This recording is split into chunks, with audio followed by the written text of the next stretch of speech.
wanted to win this game badly. This is not the first time we're beating a team with over 100 points. We're just here to win and retain our title. That's why we're here.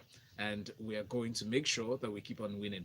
I promise Amo Kamara was the top performer of the day with 14 points, 6 rebounds, and 3 assists and 2 steals. Yes, so you're looking at a Nigerian side that is, well, I know we'll say this is Africa again, and the girls are dominating in Africa, but we are dominating somewhere. So we start from there, start from home, and and these girls are doing amazing things. I mean, think about it. Their first game, they won by 75 to 29 points. I think it's what's shocking is how stingy they are defensively. So on defense, they're not giving away easy points, and then they're going to the other end and they're obliterating you. And then this second game where Cameroon thought, okay, because we beat them in 2015, we'll have make it a little competitive. It wasn't like that. The first quarter was bad enough. It started with 21 to 7 points. Um, as the game progressed, second quarter, third quarter, Cameroon looked like they were going to try and put up a show. Try is the word. They did not succeed. Oh, Fourth quarter was a complete wipeout. It was 34 to I think 6 points or something equally ridiculous. So they're not just winning; they're making a statement. What I'd like to see is how this will translate to the world stage. Watching the Tigers winning, defeat Cameroon in Canada. It's great. Want to see the Tigresses do the same thing. But for now, let us first deal with Africans. So we've taken out Cameroon. On to the next. On to the next victim. On to the next victim. Well, let's look at what's happening in the world of tennis. Djokovic shakes off rust. Federer rose in Cincinnati. Novak Djokovic survived a nervous start to see off Sam Querrey 7-5-6-1 at the Cincinnati Masters yesterday as the world number one returned to the competition for the first time since beating Roger Federer in last month's epic Wimbledon final. Who remembers that? As if you could ever forget. So 7-time Cincinnati champion Federer, also playing his first match since Wimbledon, was quicker to get back in the groove, needing just 61 minutes to dispatch Juan Londero 6-3, 6-4 in their night match, which was halted in the second set due to rain. Oh yes, usual suspect. On the men's side, Yeah. doing the business. Novak Djokovic started a little slow. First set he lost the very first game of the first set, and then he came back into it, and it went to this tiebreaker where it looked like Sam Querrey was going to have a look in. Unfortunately, Novak Djokovic always looks like he's down, but until he's out, you can't count him out. So he came back in and won. And then the second set was a total dominance of Novak Djokovic. But for Roger Federer, it looked like he was rolling in with the punches. Again, a few too many break points that he saw, and not a lot of them converted. But that's Roger Federer's style. No big names apart from Marin Cilic. Yeah, Marin Cilic has crashed out so far. Wawrinka took out Dimitrov again. That's the fifth time in the last 13 months they've met, and that's the fifth time he's won. So I think every time Dimitrov comes up, he sees his name with Wawrinka, he knows he's going home immediately. No big names on the men's side. On the women's side, Venus Williams at 39. Still doing the business, took out Kiki Bertens, world number 5. Unfortunately, Serena, because of the back injury, she's not playing in Cincinnati this week. We're hoping that she'll be ready for the US Open. But so far, so good. Cincinnati is looking good, apart from the weather. It's having some serious London weather. So we don't know how we are going to deal with some of the matches, but eventually I think we'll get it right. But everything is as it should be for now. We're waiting for the big names to start knocking each other out. All right, keep your messages coming in with a hashtag on Twitter. Hashtag is lockerroom981. The Twitter handle is at smooth981fm. The WhatsApp number is 0809444091. Eddie Hearn, promoter Eddie Hearn says Andy Ruiz Jr. has signed to fight Anthony Joshua in Saudi Arabia. Despite speculations, he is not committed to the bout. The unified world heavyweight champion, who's 29 years old, has not shared any fight details on social media since the 7th of December match, or rematch was announced on Friday. His trainer, Manny Rubbles, says There's a reason why Ruiz has kept silent. Hearn, who promotes Joshua, said both fighters signed for this fight. The governing bodies have been informed. Now, somebody seems to be forcing this, and the other is just indifferent. Look, I, I I don't really know what reasons Andrew Ruiz has for not saying anything, and quite frankly, I'm not sure I really care. If they have signed a deal, Yes. right, Mhm. he's got what he wanted. He was very emphatic about not fighting in the United Kingdom. He insisted on having it at a neutral venue. That is Ruiz? Yes. Ruiz, okay. And I do not know for the life of me what could be more neutral as the Kingdom of Saudi Arabia. Rich in all the money that either fighter is going to make from this. For boxing purists and all of that stuff, whether that venue is probably the greatest. Look, the debate, the jury is out. The jury is out visa. on that. But look, so apparently, once you've bought your ticket, you're guaranteed a visa for that fight, right? But whether you want to go to Saudi Arabia, heavyweight boxing, picture it in Saudi Arabia. That image doesn't work with me. That said, Why not? there's been this boxing series that's been going on and has been hosted in Saudi Arabia, and apparently it's gone well. And look, at the end of the day, you go with people who have expressed an interest, you listen to their pitch, and whatever is more appealing to you. Plain and simple, if both people have signed and the boxing bodies are, if he doesn't come up to defend that fight, he will lose the belt. It's simple as Is that. that automatic? Speed. It's as You automatic have as to fresh breeze. Also with capital you letters. have to defend the belt you want. Here's what the problem is. Like I said, a lot of things are getting to his head, but you have to know who is the cash cow here. So the report is supposed to get 9 million, and Anthony Joshua is supposed to get 40 million. Yeah, no. It's not a question of ordinary challenger and regular. It's a question of who it is. So he wants more money. And before the fight, before the first fight, 9 million is a lot of baby food to Ruiz. But still, compared to 40 million. But wait. It's but now he has retirement beaten. and pension altogether, because any which way, if he loses that fight, nobody's going to touch him with a barge pole. So I can Exactly. understand where he's coming from. I understand where it's coming from. However, 9 million is not money he would have seen before. No, but wait. If So this we're were saying the that first he's fight, scared. He's if scared it of were the that first fight. fight, wouldn't he have signed it in a hurry? It's because he's won now. All things have passed. You see, when you are holding that He has a belt, bigger bargaining chip now. He doesn't have a bigger, but let me tell you, in this animal king, I've told you this thing. This is animal farm. All fingers are not equal, I see. or all fingers are equal, but they are some not are more treated equal than equally. others. But some are more equal than others. Yes. So you cannot. And I So- think in the first fight, he walked away with about 5 million. Eh. You know, So 4 million like, extra is a lot. it's It's a lot, but it's not in He the should grand wake scheme of up. things. Those belts are heavy. You have to understand. He's carrying heavy belts. He'll be all right. He'll be very alright. Challenger is getting more than the defending champion. I know how Honestly, painful so that can funny be. and painful, but and we'll see how that plays out. Let's see if Anthony will be able to retake his title again. All right, let's move on to some football here. Frank Lampard wants no excuses in Super Cup final against Liverpool. So Frank Lampard has warned his Chelsea players he doesn't want to hear any excuses. I almost imagine him holding his ear, putting his hand to his ear. Any excuses after Wednesday's Super Cup final against Liverpool. Lampard told UEFA.com, going up against the team with the quality of Liverpool in a final is as tense as finals can be. Every player in there needs to be aware of the importance of the game to this club, and they have to give everything because it's going to be tough.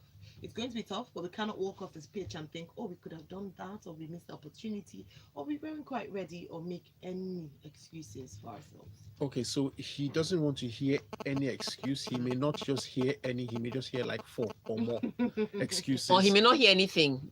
You know when they've decked you so bad, you can't hear, you can't see. Look, on the strength of that performance against Manchester United over the weekend, Yes. it's very hard to see what he is going to come up with that is going to restrain or contain the juggernaut that is Liverpool. In that game against Manchester United, they pressed so high up. There was no contingency for what would happen if they lost the ball. And if my memory serves me correctly, at least 3 out of those 4 goals were products of losing the ball and conceding on the counter attack.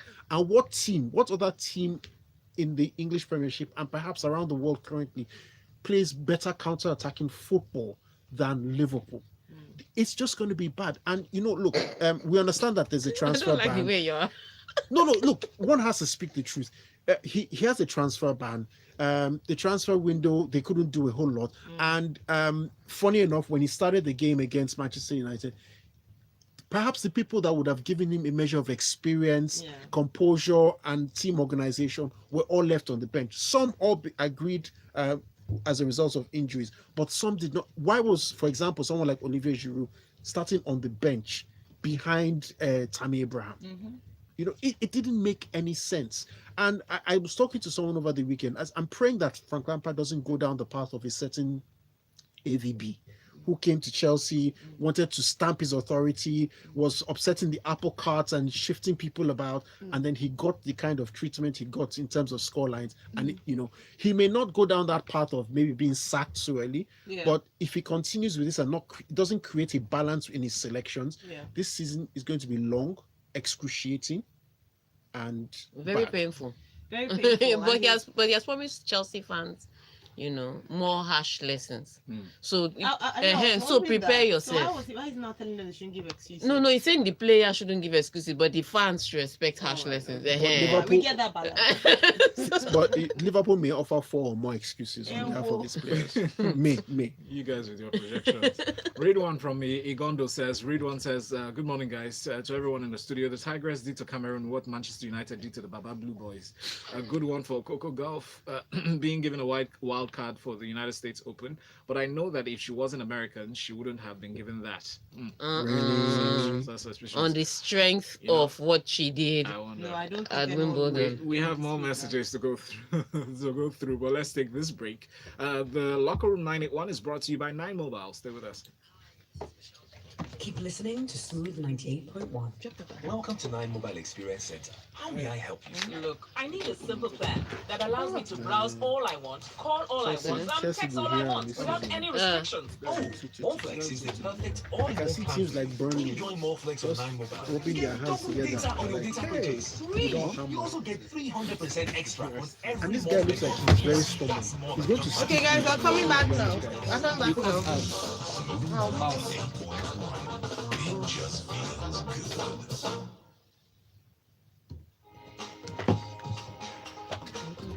Okay, we're coming back now.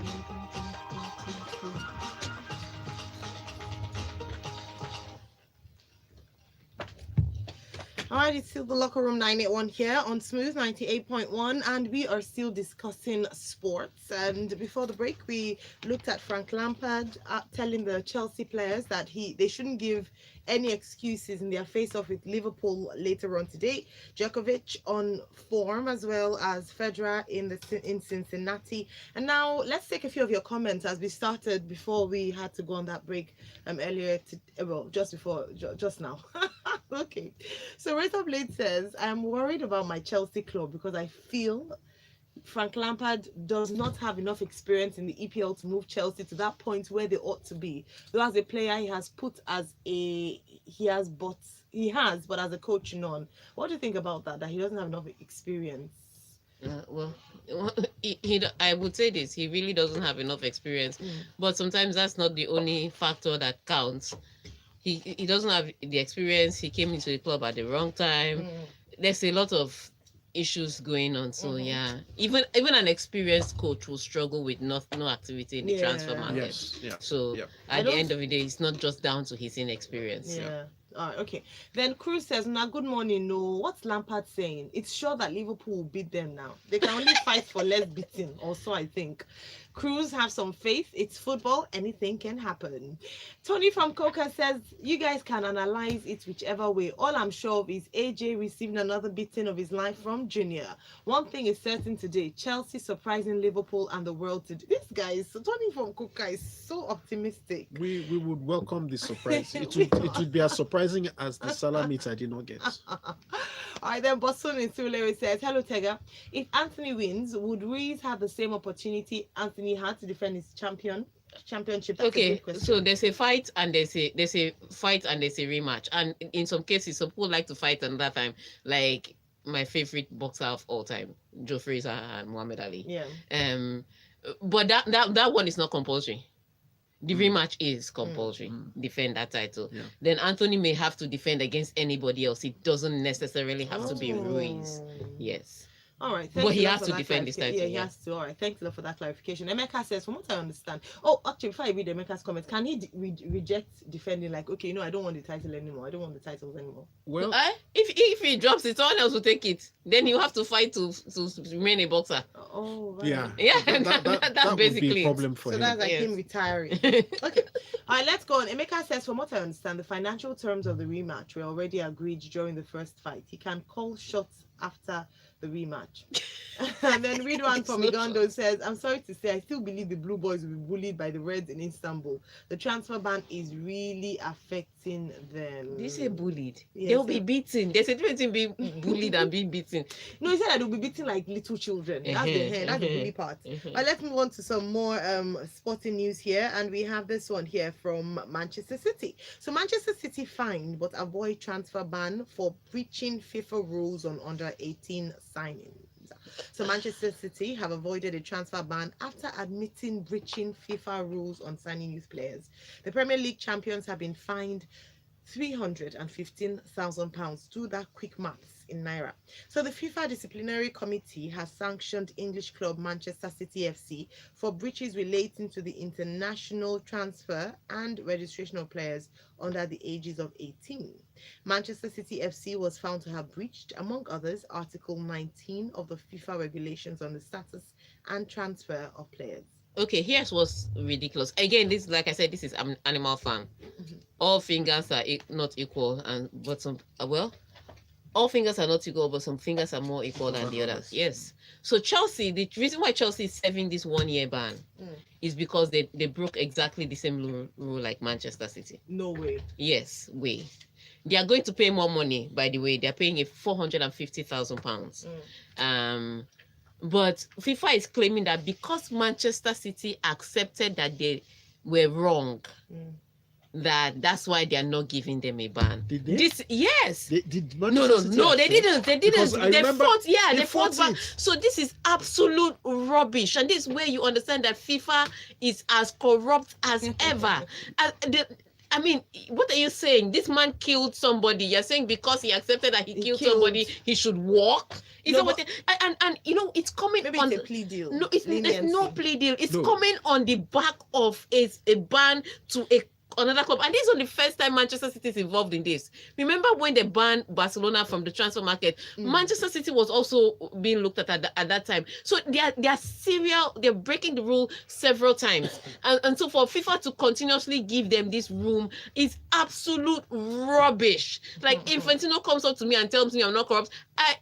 I don't know what I will do to him. So at this particular point in time, it's nonsense. And if I were Chelsea, in my appeal, I will mention that Manchester City wasn't banned. I will mention why they weren't banned the first time. If I'm any club that is facing a ban or is being, Manchester City will be my precedent. It will be my only defense. Yeah, sorry, 36. No, I was just going to say that we're talking about Chelsea at the minute. We talked about Barcelona. If memory serves me correctly, a certain AC Milan lost its place in European competition as a result of something similar to this. So what is it about Manchester City that is special? They're smelling of roses every time. This is another example, to my mind, of this whole financial doping that they have been severely accused of. There's something has happened clearly, because when you follow last season, the signals were that there was going to be a recommendation that they be banned from the Champions League, and there was a series of statements that reflected how apoplectic Manchester City were at the prospect of losing that Champions League slot. So for us to go from that sort of situation, which was quite firm, to this one where you're being fined, something has gone wrong, and it reflects poorly on the consistency on how other clubs are treated. Yeah. It's not right. It's not right. It's not done. It You is not can't. right. You can't do this to one. And I mean, for the life of me, I remember when they did this to Real Madrid. Atletico Madrid and Real Madrid were guilty of the same offense, and then Atletico Madrid served a longer term. Why are bigger clubs walking away with stuff like this? And then FIFA will come and tell me that CAF is corrupt. Whoa, you plus CAF. You know, it's interesting. They say that these, you know, they say, oh, Africa is corrupt. Anything that has to do with Africa. Oh, is the corrupt. Africa is But learning.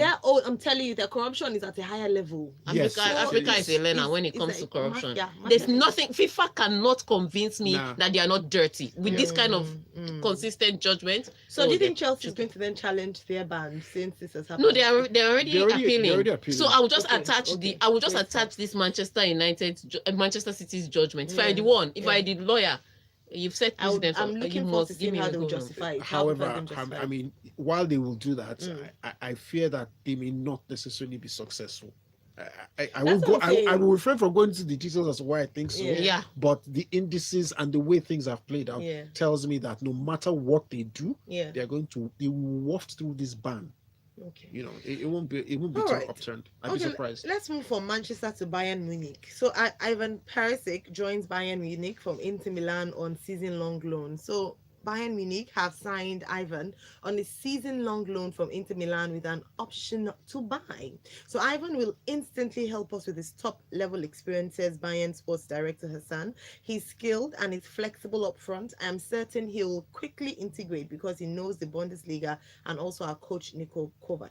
Okay, so here's what happened to Bayern Munich. Again, Bayern Munich like to go about their business very effectively and quietly. Mhm. The only noise about their business this season was when the coach gave it away that they were definitely going to get Leroy Sané, which was in bad taste. Both for him and number two, it was out of character for a Bayern player, for the Bayern club to be associated with a player before they've signed. Okay. You don't hear all that noise about them. You just hear they've signed Yeah. or this person is on loan. But what it is that they had to settle at the end of the day for a 30-year-old Ivan Perisic when they would have greatly loved to have a young Leroy Sané. But many things happened to Leroy Sané. So there was a discussion that didn't seem to go very well because maybe his coach did not want to release Leroy Sané yet. Mhm. However, what made it even worse was that Leroy Sané picked up that ACL injury, and ACL injury is 8 months to 1 year. So basically out for most of the season. And you can't chase that kind of buy because the whole idea was to find replacements for the wings. And with Ian Robben and Frank Ribery gone, you needed immediate replacements, and you can't be buying a player that is injured. He's not going to feature. So it is clear that what they've done is to get this 30-year-old guy on loan, maybe for the season, to see, to be a stopgap measure. And then while the season is going on, they'll look for a long-term replacement. But what it is that they know that this is not their option A, B, or C. It's just that they need something to plug in a hole, Yeah. and they've bought a player that can be adequate. Yeah, He's not the first choice, Yeah. but he'll be adequate for now, which is why they're taking him on loan with the option to buy later. They may not opt to buy him if they get a younger player, which is what they're really looking for to fill in that position. So good business for everybody. All right, fantastic. We have loads of comments here. Quadri Adeogba. Hi, Quadri. Haven't seen you in a while, or we haven't read from you in a while. Arab money speaking for City. That's from WhatsApp. And that's from YouTube, I beg your pardon. On WhatsApp, Shay says, Chelsea is in hot oha soup today. Tega, please beg Liverpool for us to be soft on Chelsea today. Valentine, kindly remind your cousin Lampard that today's match is against UEFA Champions League winner. Jesus, how many BRTs will I stand by to pack Chelsea's goals? And then Ridwan from Uganda says, FIFA and Nigerian government, I don't know which is more corrupt. This was the same reason why Barcelona, Chelsea, and Atletico Madrid were banned. And Chika Agina from Marina says, please, someone should tell Frank Lampard that if he can take a bow and go against Manchester United, he will prostrate against Liverpool. Big E from Ketty says, AJ is still the cash cow. If he likes, he should be posing with Drake and taking selfies, but I'm seeing him winning because of him team training. He'll win sharp. But Chelsea will be begging the female ref to be on their side. Just. I hope they won't spell their names. Smooth FM, hashtag Smooth FM, pray for Chelsea. Hashtag Ayo, pray for them. Okay. I will be on that. All right. So Fred Polo says, good morning, guys in the locker room. Tega and Brutalistic, thank you for nailing this FIFA ban imbroglio. It is clear that FIFA are not fair in their judgment. Maybe some clubs are more important than others. So clubs are important, but Manchester City is more important. And then we have this one from Deji. Deji says, great analysis, Tega, on the Man City drama. Man City are fighting dirty and always possible. Let's look forward to the financial fair play violation case with UEFA to arrive a final position on the invincibility of Manchester City during adjudications. And then Ayo says, is Man City a big club? Where were they before the money bags came? They are serial cheaters, not a big club. Oh, we're not talking of a footballing sense. Calm down. When it comes to money, it's a big club. It's a big club. All right, that's all we can take at the moment, but it's been great, big having Tega and Brutalistics with us on the locker room this morning. As always, you can continue the conversation and find out. Tega gives great analysis on her Twitter during a live match, so I'm sure tonight will be amazing. So follow her at Tega Supreme on Twitter and at LIS International for the work she does with ladies in sports. And then Brutalistics is simply at Brutalistics on Twitter. Follow him as well and make sure you chat him up, discuss football. Twitter is so much fun for me personally, much more fun than watching on TV. I enjoy the banter on Twitter. All right, that's all we can take right now, and we're going to break to come back with Lagos Talks 981. Now, something special is happening from 9 o'clock. Apart from the conversation we're going to be having, we have some things or some gifts to give away. So if you stay tuned, you just might be our lucky winner today.